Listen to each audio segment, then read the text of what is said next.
Out of the group, hi, I'm Freddie, and in the group, I decided to invest in two companies, the Union Pacific Corporation and the Canadian Pacific Railway.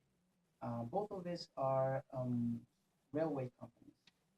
Why did I decide to invest in these two companies? Well, railway companies have been known to always be on a constant growth, even if it is a slow growth. It's an industry that doesn't well, it's an industry that doesn't have too many companies in it, and because of the low competition, profit margins tend to be pretty high for most of these companies. These companies tend to do fairly well in the long run. And my guess in this case was actually correct, as both Union Pacific and Canadian Pacific Railway both grew since I bought the stocks in September up until today. Um, what was the growth rate for both companies? Well, for Union Pacific, I had a total growth rate of 12.72%.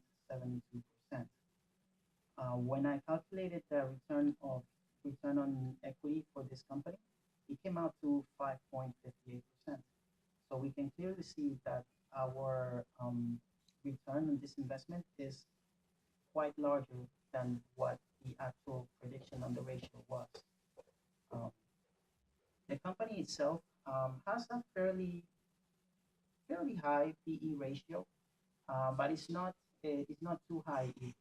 So the company is not necessarily overvalued, but it's not undervalued either. Its PE ratio is 20.998. Then we decided to calculate the PEG ratio, its PE ratio compared to its growth. And based on the growth that we got, um, the company has a pretty low PEG ratio, which is a very good sign. It's only 1.65. Based on just that, we could say that Union Pacific is a good investment in the long run. Um, as I guessed in the beginning, my guess was correct, even though I had no idea of any of the um, material that we learned over the semester.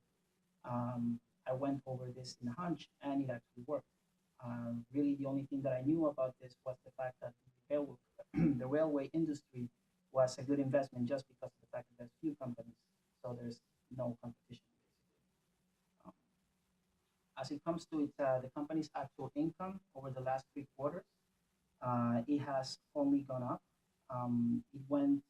It had a very steady net income over the last 2 quarters, the first 2 quarters of the year, and then it went up from 979,000 to 1,131,000 dollars for the last quarter, ending in the 30th of September. That's for Union Pacific Corporation. Now, moving on to Canadian Pacific, the Canadian Pacific Railway. This, as the name implies, is a Canadian railway company. Um, in this case, our return was a little bit lower than what we got with Union Pacific, but we still got a pretty sizable return. Our investment grew by 8.13%. When we calculated the return on equity for this one, we got a return on equity of 7.21%, which is not too far off from what we actually got. So we can say that based on just that alone, it was a safe bet to invest in the Canadian railway. The actual PE ratio is not too far off from what Union Pacific was. It is 20.515. The same way as Union Pacific, it's not very high, it's not very low either. So it's a safe investment. It's not a company that's necessarily under or overvalued as it is. The Mm-hmm. price is generally uh, uh, what it should be. The PEG ratio it for Canadian Pacific is, however, a little higher than Union Pacific. It's 2.52. Um, its net income almost doubled over the last quarter. Um, the first 2 quarters of the first two, I'm sorry, the net income has been pretty steady over the last 2 quarters, um, both for the quarter ending on the 30th of June, it was $251,000, and the last quarter ending on the 30th of September, it was also 250. It was $256,000. So it actually grew by $5,000 over the last quarter. So these companies we can see have pretty steady growth ratios, uh, and like I said at the beginning, um, it reflects the fact that the railway industry is quite a safe investment. Now, what is the actual amount of money that we invested in these companies? When we started, Union Pacific Corporation, we invested a total of $100,071 with 75 cents. The price of the stock at the beginning of the project was $93 with 14 cents. Now that we finished the project, the stock price for Union Pacific is $104 with 99 cents. The total the total of value of the stock investment that we have right now is $106,564 with 85 cents.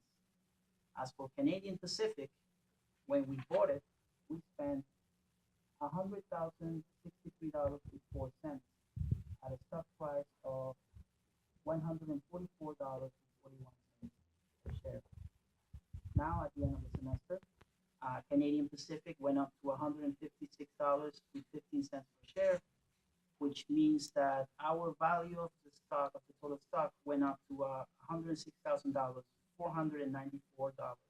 I'm sorry, $106,494 with 30 cents. Um, both companies gave us a very similar amount of return on investment.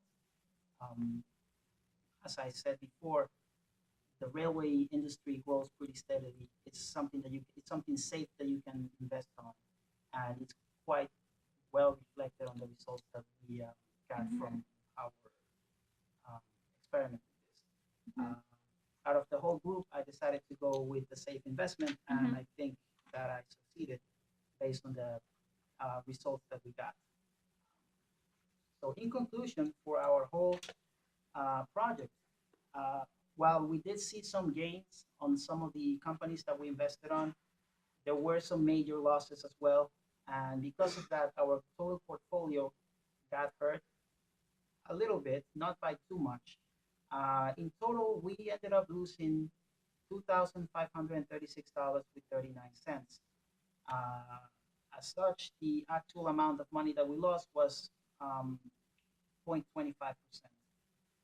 So I can say that we succeeded because we did lose money, but I don't think that we completely failed at at the um, at the stock game either. Since I think that for not knowing anything to begin with when we started the project, uh, we lost a lot less money than we thought we were going to lose. And based on the knowledge that we have, uh, we do know some companies that we would like to invest in the future if it's possible, and some companies that we might not want to invest in anymore. Definitely, the railway companies is something that I would invest if I had the possibility to invest in. As I can see that the growth in that industry is pretty steady. Um, T-Mobile as well, a company that grew by quite a lot and seems to be a very safe investment for the future as telecommunications in general have gone up over the past few months. Netflix as well. Um, it's a company that we can safely assume that will retain the same growth rate, and we would invest in the future as well. As for Visa and GoPro, there's two companies that we would not be very sure of investing anymore. Visa, just being a financial service industry, the whole financial sector in general is just not doing very well lately. So banking in general, it's just not a great investment. And GoPro, their lack of innovation is really going against them.